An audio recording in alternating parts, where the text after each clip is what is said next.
Juan 10:7. Y dice así, San Juan 10 y versículo 7 hasta el 10. Volvió pues Jesús a decirles: de cierto os digo, yo soy la puerta de las ovejas, y todos los que antes de mí vinieron, ladrones son y salteadores, porque no los oyeron las ovejas. Yo soy la puerta, y el que por mí entrare será salvo, y entrará y saldrá y hallará pastos. El ladrón no viene sino para hurtar y matar y destruir. Yo he venido para que tengan vida y para que la tengan en abundancia. Y de eso, hermanos, queremos compartir unos momentos sobre la vida abundante. La vida es algo que todos tenemos, por eso estamos aquí, por eso nos movemos, ¿verdad? Y sabemos que la vida, hermanos, origina de Dios. Por su aliento y hálito, hermanos, existen todo ser humano. La vida viene de Dios. Él da aliento y vida a todo ser viviente. Ahora, quiero rápidamente mencionar respecto a la palabra vida. La vida es la existencia que tenemos. Y no vamos a tener nada más que en la vida abundante. Pero hay la vida normal, como la conocemos. Ya cuando cese, ya les llamamos muerte, se acabó la vida aquí. Ahora otra vez no vamos a entrar a detalles, pero tenemos la vida normal y luego tenemos, de acuerdo a la Biblia, la vida sin Cristo. Y luego tenemos la vida en Cristo. Y luego tenemos, los que estamos en Cristo, la vida abundante. Y otra vez, los que estamos en Cristo, tenemos la promesa de la vida eterna. Así que entonces, hermanos, el tema de la vida es del todo importante. Aquí leíamos en Juan 10:10 que Él ha venido para que tengamos vida, y no solamente una vida cristiana por nombre. Él ha venido para que nosotros podamos gloriarnos en el poder resurrecto de Cristo que se manifiesta en nuestra vida y podamos experimentar y disfrutar no solamente la vida victoriosa, pero lo que Él llama la vida abundante. Una vida completa que deja una satisfacción profunda y nada falta en Cristo Jesús. Bien dijo el salmista: Jehová es mi pastor y nada me faltará. Y así que entonces, hermanos, el creyente se le promete no solamente una nueva vida en Cristo. Vivimos, pero como dice la Escritura allá en Timoteo, valiéndose de una mujer disoluta. Y todos nosotros que hemos vivido en el pecado, viviendo, dice, está muerta. En vida, pero muertos. En vida física, pero espiritualmente muertos. Y esa es la experiencia de la mayor parte de la gente que no ha oído el Evangelio, que no se ha entregado a Cristo, que no se ha convertido y simplemente viven la vida regular. Y esa vida, hermanos, no deja otra cosa más que, como dice la Escritura, por cuanto todos pecamos, estamos destituidos de la gloria de Dios. Porque el Hijo del Hombre no vino a condenar el mundo, sino a salvarlo, porque todo aquel que en Él cree será salvo. Y así que entonces, hermanos, el creyente no solamente se le presenta una nueva vida en Cristo, pero se le promete la vida eterna. Y después, hermanos, el Señor nos promete estar con Él para siempre. Ahora, esto es maravilloso, hermanos, el hecho de que tenemos vida en Cristo y tenemos la promesa de la vida eterna, porque Él lo prometió. Sin embargo, hermanos, mientras llegamos a ese estado glorioso y eterno con Dios, hermanos, nos promete que al estar en esta vida como cristianos, nos promete, hermanos, vida abundante, en abundancia, vida, hermanos, que no deja nada a desear. Una vida totalmente completa y perfecta. Pero esto es posible solamente en Jesucristo, de ninguna otra manera. Todo creyente goza de vida en Cristo desde que creemos. Pero lastimamente, hermanos, tenemos que admitir que no todos disfrutan de la vida abundante. Somos cristianos, tenemos la vida en Cristo, pero no todos disfrutan de la vida abundante. Si como creyentes, hermanos, no estamos experimentando la vida abundante, usted se está privando del privilegio y la felicidad cristiana que el Señor intentó que gozáramos. Usted es el que pierde. Queremos decir que hay muchos cristianos, y no vamos a poner en tela de duda necesariamente, no estamos en esa posición para juzgar, pero hay muchos cristianos, hermanos, que son cristianos, pero solamente de nombre. No han experimentado, hermanos, ese cambio radical que Cristo trae cuando viene Cristo a la vida. Los que están en Cristo, nuevas criaturas son. Las cosas viejas pasaron, aquí todas son hechas nuevas. Y así que, hermanos, hay personas que simplemente han hecho el ademán. Quizás, hermanos, se han entregado en cierta forma, pero no han dejado que Cristo venga, toque y transforme sus vidas y vengan a ser, hermanos, una energía espiritual para la gloria del reino de Dios. Así que para el cristiano, hermanos, necesita, para que el cristiano pueda vivir una vida abundante, necesita una fuente o recurso espiritual que solo emana de la persona de nuestro Señor Jesucristo. No puede emanar de nosotros, sino de aquel que dijo: sin mí nada podéis hacer. Entonces, hermanos, enfáticamente claro es que si hemos de poseer una vida transformante, victoriosa y abundante, el creyente debe de permanecer en Él, en Cristo, y Cristo habitar en Él. Esto es indispensable. Si permanecéis en mí y yo permanezco en vosotros, tendréis la vida eterna. Fuera de eso, no se puede. Una vida cristiana, hermanos, dinámica, no es, hermanos, sino para unos. La vida abundante, hermanos, debe de ser la norma para todo cristiano. Pero, hermanos, desgraciadamente no es así. Vemos, hermanos, y gracias a Dios por esta iglesia, su fervor, su visión, su espíritu, su atrevimiento, su valor. Y sin embargo, hermanos, en términos generales, el cristianismo es pusilánime.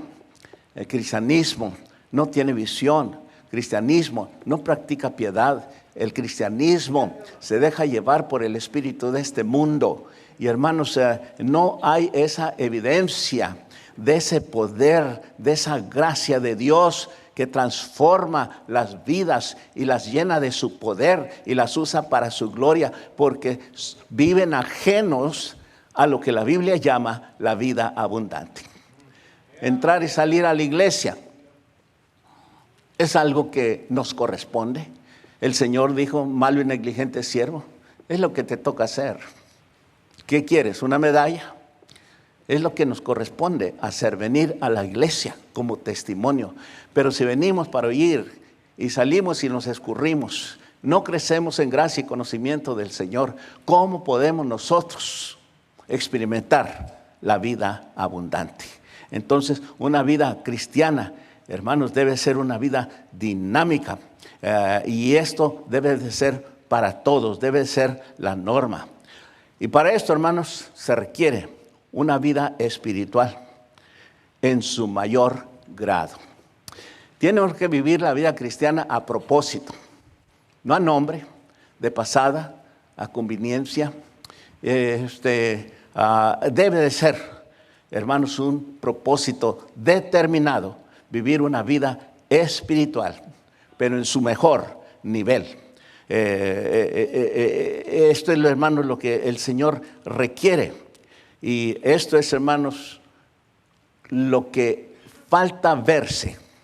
Porque en vez de ser la norma de todo cristiano, se ve las vidas cristianas innatas, inefectivas, sin sentido, sin rumbo, de nombre, con apariencia solamente.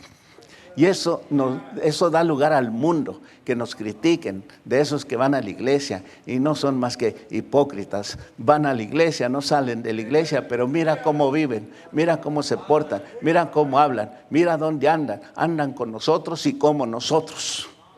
¿Dónde está la vida abundante? ¿Dónde está esa vida que nos marca con una distinción y una diferencia entre los que son inconversos con los creyentes? Por eso el Señor, hermanos, nos está prometiendo no solamente una nueva vida cuando nos entregamos, pero una vida abundante. Nos promete victoria y ser más que victoriosos.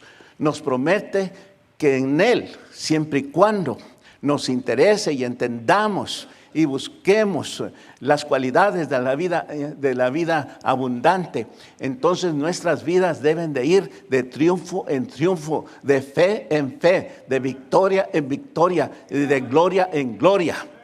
Y eso es vivir la vida abundante. Yo he dicho muchas veces, hay hermanos que les saco la vuelta, porque ya sé que me van a decir, no les pregunto, hermano, ¿cómo le ha ido? No, hombre, no hago eso porque me comienza a sacar el violín y contarme la misma historia de todo el tiempo. Y no salen de allí. Están, hermanos, estancados. Y no hay ninguna señal, no solamente de que no hay victoria en sus vidas, pero que no buscan a Dios, no leen la Biblia, no oran, vienen a la iglesia, pero no traen nada y no se llevan nada. Vienen vacíos y se van vacíos. Y son de los que no quieren hacer nada, no quieren comprometerse. ¿Cómo van a crecer en gracia y conocimiento del Señor? ¿Cómo van a ser instrumentos en las manos de Dios ahora que más se necesita en estos últimos días, cuando el tiempo se acorta, la venida del Señor está cerca y hay un mundo entero que ganar? Pero ¿cómo? Si no somos instrumentos de justicia. Imposible de serlos si no hay esas señales de la vida abundante en nuestras vidas. Dios libre, hermanos, que seamos simplemente miembros de la iglesia pasivos. Contentarnos con ir. ¿Qué más quieren? Allí estoy, no pierdo. Pero hermanos, el Señor quiere que hagamos algo más. Él nos ha salvado para servirle. Y entonces nosotros tenemos que entender, hermanos, que para servirle se necesitan energías espirituales. Se necesita el poder del Espíritu Santo. Se necesita el aliento de la palabra de Dios, su instrucción divina que nos guía a toda verdad. Y así que, hermanos, es más que simplemente decir que somos cristianos. Ahora, no saber ni practicar, hermanos, la vida abundante, la vida cristiana al máximo, resultará inevitablemente, hermanos, a ceder a la carnalidad y a las tentaciones. La vida carnal, hermanos, es controlada por las circunstancias, pero la vida espiritual es controlada por el Espíritu Santo. Y ahí está la diferencia. La vida carnal, estamos hablando de cristianos. Ahora, la persona que no conoce a Cristo es la vida normal del perdido. Pero el cristiano que dice ser cristiano y no vive para Cristo, entonces vive en la carne. Los deseos de la carne le atraen más que las cosas de Dios. Así que entonces la vida carnal, hermanos, en el cristiano lleva al fracaso, de seguro. La vida espiritual, hermanos, lo lleva de triunfo en triunfo y de victoria en Cristo Jesús. Así que esto es, hermanos, lo que la palabra de Dios nos dice. Que si hemos de ser victoriosos, necesitamos asegurarnos de la vida abundante. Y hermanos, ahorita en una palabra tratamos de redundar esto y decirles cómo es que podemos asegurarnos de la vida abundante. Para comenzar, no debemos de confiarnos en nosotros mismos, que todo lo podemos, que todo lo sabemos. Y sin embargo, hermanos, no hacemos nada por el Señor. Son puras palabras y nada de acción. Muchos truenos y nada de lluvia, ¿verdad? Así que son más los cristianos, hermanos, que fracasan que los que salen avantes y victoriosos. ¿Por qué? Porque falta entender qué es la vida cristiana. Ojalá que nos determinemos aún ahora mismo a no estar satisfechos con la rutina y determinarnos, hermanos, a no recibir menos de todo lo que Dios tiene para nosotros. Alguien ha dicho, hermanos, que el cielo está lleno de respuestas a las oraciones, no más que no se hacen las oraciones. Pedid y recibiréis. Y no recibimos porque no pedimos. La respuesta está allí. La Biblia dice que muchas veces Dios ya mandó la respuesta antes que nosotros la pidamos. Ese es Dios. Pero hermanos, necesitamos nosotros saber lo que se requiere y lo que se necesita para vivir la vida abundante, la vida victoriosa, la vida que satisface, la vida que trae el gozo y la paz como el mundo no la puede dar. Esa es la vida abundante. En vez de andar pesadumbrados, andar, hermanos, siempre quejándonos y siempre, quejándonos de que no completamos, que no tenemos, que nos va de malas, que quisiéramos esto, quisiéramos lo otro. Hermano, lo tenemos todo en Cristo. Todo lo tenemos si vivimos la vida abundante. La vida que no es abundante es por debajo, se vuela abajo. La vida abundante es volar por arriba y por encima. Y dije que una vida normal se vive por circunstancias, pero una vida espiritual se vive cuando es controlada la persona por el Espíritu Santo de Dios. Así que, hermanos,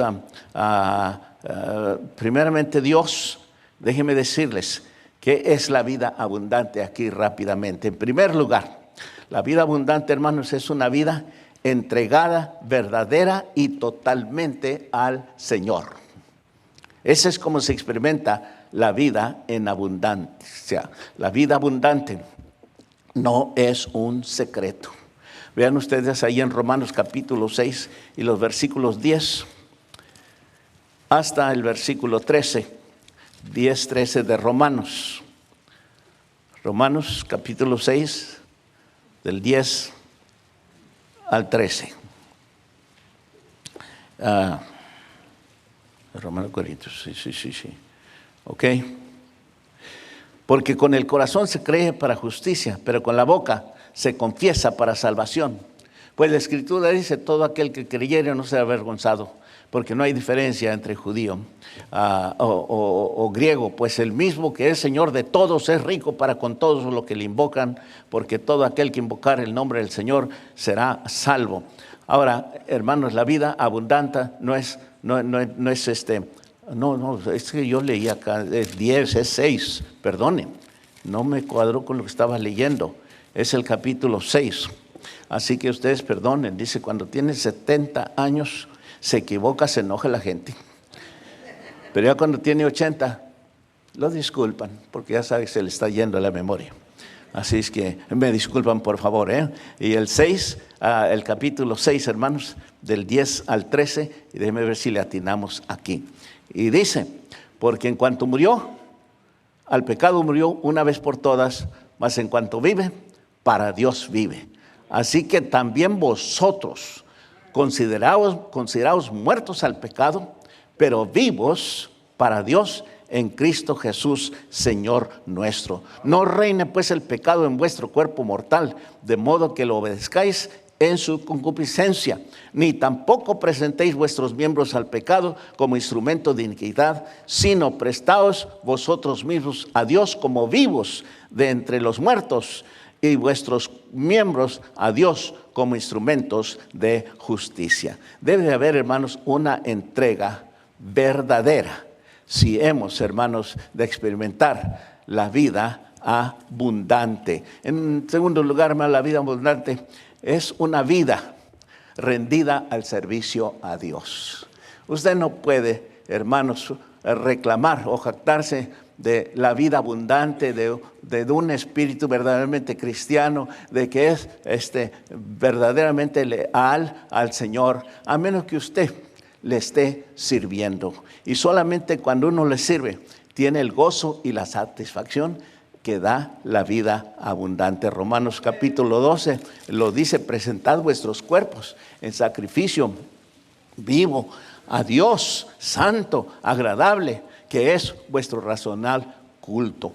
Déjeme agregar que la vida abundante, hermanos, es una vida separada, viviendo en santidad y temor de Dios. Ahí Romanos 1, nomás para comenzar, dice: Pablo, siervo de Jesucristo, llamado a ser apóstol, apartado para el evangelio de Dios. Saquen ustedes esas dos palabras. El cristiano es llamado y es apartado. El Señor nos ha llamado a santidad, y la santidad nadie verá al Señor. Luego también, hermanos, una vida abundante es una vida llena del Espíritu Santo. Sed llenos del Espíritu Santo. No os embriaguéis de vino, mas sed llenos del Espíritu Santo. Ahora todos hemos sido transformados y regenerados por el poder del Espíritu Santo. Él nos bautizó en el cuerpo de Cristo, y sin embargo necesitamos el poder del Espíritu Santo a diario para poder vencer y poder manifestar al mundo lo que es una vida completa y abundante en Cristo Jesús. Y luego, hermano, la vida abundante, por último, hermanos, es una vida madura en Cristo. Termino diciendo, hay como 4 etapas, hermanos, que describen el crecimiento del cristiano. El bebé, el recién nacido, desea la leche. Es lo que dice 2 Pedro 3:18. Desea la leche, es lógico, todo lo sabemos. Allí comenzamos cuando nacimos en Cristo Jesús. La Biblia dice, Cristo dijo a Nicodemo: si no nacieres otra vez, no puedes ver el reino de los cielos. Así que entonces necesito nacer en Cristo. Y así que comienza uno niño, bebé en Cristo, y luego viene el niño. Y ustedes, hermanos, pueden ver que hay características en el niño. El niño, hermanos, es muy ensimismado, muy llorón, muy enojón, muy peleonero. Estoy diciendo que así vamos creciendo. Unos, pura leche. Oyemos algo pesado en la predicación y, hermano, nos empacha o nos enfermamos o no nos gusta. ¿Ve? Ahora el niño, él ya está agarrando su propio carácter y se enoja y es peleonero y qué tantas otras cosas podemos decir. La Biblia nos da esos estados de crecimiento. Y hay hermanos que llevan 20 años y todavía son niños. Niños, no han pasado de ese estado. Necesitan atención. Se quejan por cualquiera cosa o se ponen a llorar. Y así es que no hay crecimiento, hermanos. Para la vida abundante tiene que haber ese crecimiento de bebé a niño, y luego de niño a adolescente.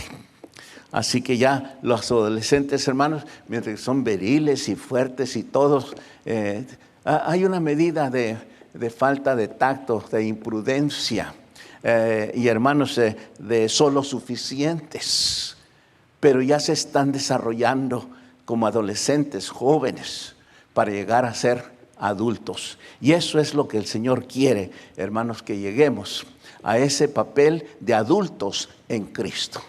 Ya no bebés, ya no niños, ya no jóvenes, pero adultos. Y hermanos, hay niños y hay jóvenes que bien pudieran portarse tan serios y tan macizos como adultos, como hay adultos que se portan como niños, todos sabemos, ¿verdad? Y así es que, hermanos, el Señor nos da esos estados o etapas de crecimiento y lo ilustra y lo asemeja a la necesidad del crecimiento espiritual. Si nuestras vidas han de ser para la gloria de Dios y hemos de exhibir a este mundo incrédulo una vida abundante, llena, completa y feliz en Cristo. Así que entonces ya lo que el Señor quiere, hermanos, es que nosotros lleguemos a ser maduros o adultos en el Señor. Persona ya experimentada. Así es que ya tiene paz con Dios, ha hecho paz con Dios, tiene fe en Dios, sabe esperar en Dios, ya es maduro. Además, se goza de ver el crecimiento de otros, el crecimiento de la iglesia, el crecimiento de la obra. Se goza porque para esto estamos puestos, para ver el adelanto y el crecimiento del reino de Dios. Y luego, además, hermanos, ha aprendido a estar contento, como dijo Pablo, he aprendido a estar contento con lo que tengo. Tenga más o tenga menos, estoy contento. Y así que entonces esa es una indicación de madurez. Además, hermanos, vemos que no se frustra por los fracasos del pasado, sino que tiene su mirada en la meta del futuro. Además, hermanos, sabe que todas las cosas, no importa qué tan alrevesadas o qué tan serias o tristes o trágicas, Dios está en control y que todo va a salir para bien. Esa es madurez. Eso no es desesperar, eso no es decirle a Dios dónde estabas, o no sabes lo que estás haciendo, o por qué me lo haces a mí. No, hermanos, la persona madura sabe aceptar las cosas como vengan, sabiendo que Dios está en control en todo tiempo. Y eso solamente cuando estamos seguros de nosotros y hemos experimentado lo que es, como Cristo dice, la vida abundante. Para esto he venido, no para que unos tengan vida abundante, sino para que todos los que creen en su nombre muestren y exhiban esa vida abundante. Y finalmente sabe gozarse en la vida abundante. Y hermanos, sabe lo que es y lo que se lleva para mantenerse con el fin de que un día no solamente esté disfrutando de la vida abundante aquí, sino que llegará el tiempo en que Dios nos mostrará la abundante riqueza de su gloria allá cuando estemos con Él. Ese es, hermanos, el deseo, el sueño y el anhelo máximo del que vive en la vida abundante. Lo mejor de Dios aquí, pero lo mejor de lo mejor todavía está por venir. Y así que, hermanos, esto es lo que el Señor nos enseña. Debemos de saber disfrutar lo que Dios nos da aquí. Contentos, hermanos, yo me maravillo que Dios en su misericordia nos da tantos años a mi esposa y a mí. No estamos tan viejos así, tan adultos, tan ancianos como otros que ya tienen sus 90 y más.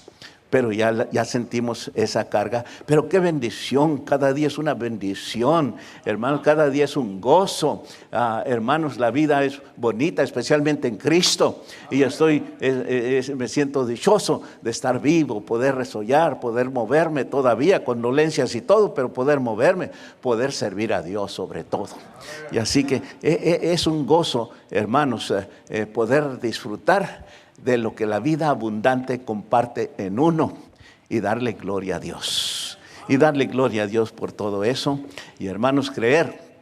Y ahorita, hermanos, la vida abundante nos hace ver el mejor lado de las cosas, por más nublado que esté el día o por más severa que esté la tempestad. Hay otro lado mejor. La tempestad pasa y la calma vendrá. Y la vida abundante, hermanos, en Cristo es preciosa, llena de gozo, de paz, de una relación con Dios. Y luego también en la esperanza, hermanos, que se cumplan aquellas promesas de que cosas que ojo humano no vio y oído humano no oyó. Esas cosas Dios tiene preparados para los que le aman. Y cuando uno vive, hermano, en esa estrata de la vida abundante, hermanos, todos los días se goza, se levanta diciendo: este es el día que Jehová ha hecho, me gozaré y me alegraré en él, en este día y en el Señor. Este es el día que Jehová ha hecho, este día. Y si Dios nos da otro, otra vez para su gloria, no para nuestra, sino para su gloria. Y así que entonces, hermanos, vemos, hermanos, que llegará el día entonces, que esa vida abundante va a culminar en el momento en que el Señor dirá: venid, venid, buen siervo y fiel, por cuanto has sido fiel en poco, sobre mucho te pondré. Entra en el gozo de tu Señor. Entonces, hermanos, ¿por qué hemos de vivir como pordioseros aquí cuando somos hijos del Rey? ¿Y por qué hemos de, hermanos, lamentarnos muchas veces de la necesidad de las pobrezas cuando, hermanos, tenemos todas las riquezas del cielo que nos esperan? Y así que por eso, hermanos, no hay como la vida abundante, no la vida insípida, la vida cansada, quejadumbrosa de muchos cristianos que van arrastrando el labio por el camino. No, levante usted su mirada, dele gracias a Dios. Dios está en control y lo mejor todavía está para nosotros. Hermanos, al fin de las cosas, van a ver ustedes, si se proponen y se determinan a buscar el camino de la santidad y de la vida abundante, ustedes verán, hermanos, que valdrá la pena vivir una vida completamente entregada a Cristo. Vivir una vida, o la vida abundante, es una vida de servicio a Dios. ¿Quiénes deben servirle a Dios? Todos los que hemos sido salvos por su gracia. Él nos salvó para servir, no nos salvó para sentarnos. Hay mucho trabajo que hacer. Entonces, hermanos, valdrá la pena aquel día cuando el Señor dirá: buen siervo y fiel. ¿Por qué? Por cuanto habéis vivido una vida total y enteramente entregada al Señor. Una vida de servicio a Dios.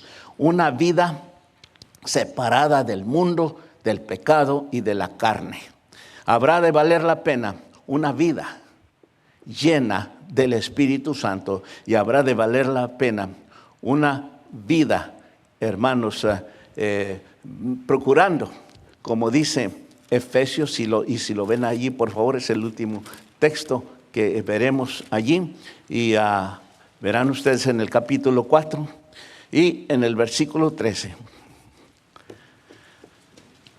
Una vida madura en Cristo, hasta que todos lleguemos a la unidad de la fe y del conocimiento del Hijo de Dios, y no solamente eso, sino al varón perfecto, a la medida de la estatura de la plenitud de Cristo. Qué cosa tan preciosa. Y esto es, hermanos, lo que la palabra de Dios nos enseña acerca de los beneficios, el gozo y la gloria de la vida abundante.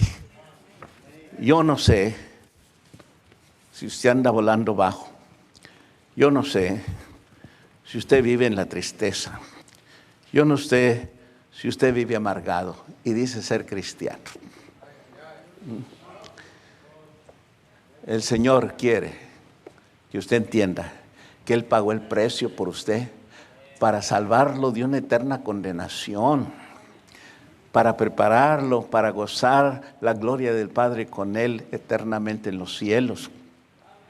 Y eso debe ser más que suficiente para ser un pueblo que vive feliz, un pueblo que vive contento, un pueblo que sabe valorar las bendiciones de Dios y por lo tanto saber que no hay comparación para el que esté dispuesto a abrazar la premisa de la vida abundante en Cristo. Pero fuera de Cristo no hay perspectiva de ninguna clase de vida que valga la pena, solamente en Cristo Jesús. Y si usted está aquí y nunca ha recibido a Cristo como su Salvador, vea usted lo que se está perdiendo. Por otro lado, vea usted lo que Dios le promete, y no el hombre, sino Dios, que no puede mentir. El que cree en mí, tiene vida eterna. No solamente vida eterna, mientras que llegamos allá, Él nos promete vida abundante mientras que estamos aquí. Así que puestos de pie, hermanos, me supongo que será una invitación